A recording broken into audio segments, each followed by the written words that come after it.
And we Yeah. spend so much time teaching autistic children about other people's feelings, and we forget to start with teaching us about what our own mean. And that can be a lifetime's work making sense of. There's a lot of education that needs to be done to teach the wider world that being neurotypical isn't the gold standard. It's not the way to be, it's a way to be. Yeah. And that it isn't the neurotypical's job to make the autistic less autistic. It's their job to help the autistic understand this bizarre world that the rest of you have created. Which I think one of the key ones is they're not damned awkward naughty boys or naughty girls. Or They're not. manipulative or controlling or any of those terms. Yeah. They're anxious is what we're dealing with. It is, and that's the key thing for me, starting with realising that the behaviours come from extreme anxiety. She says, I can, but I can't. She says, I'll look at the kettle, I'll look at the tea bags, I'll look at, and it's 2 steps away from me. But I can't motivate myself and move myself because all the information I need to do that is not available to me. And some days you just can. And people will say, well, how can you do it today and not tomorrow?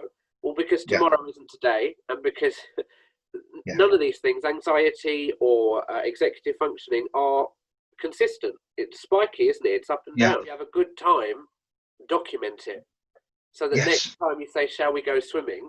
You can say, look, here's a video of you loving swimming last time we went.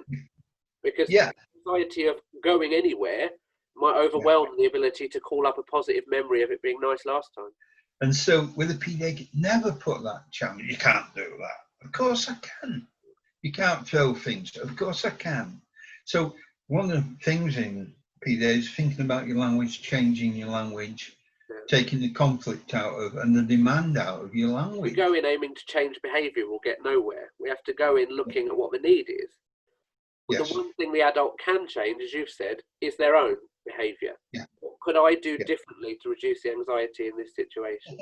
I think it's about focusing on where you can rather than where you can't. If you say to him, you can't talk about that, he may well compute it as, I can never talk about the thing that brings me joy. If you ask me about it when we're at home, I can give you my full attention and think about it. Yeah. And I think sometimes with some kids, they really do get that. That, you know, if I want the best answer or the most attention, I've got to learn the appropriate time, place, situation type of thing. And person as well comes in, you know. Sometimes it's okay for parents to say, you may be not asking the right person. I think it's important to remember that there is a level of joy and well-being that an autistic person goes to when they're with that passionate interest. That it's so pure and so life-affirming. And the mum says she tries to encourage them. That would be my advice. Encourage it all the way.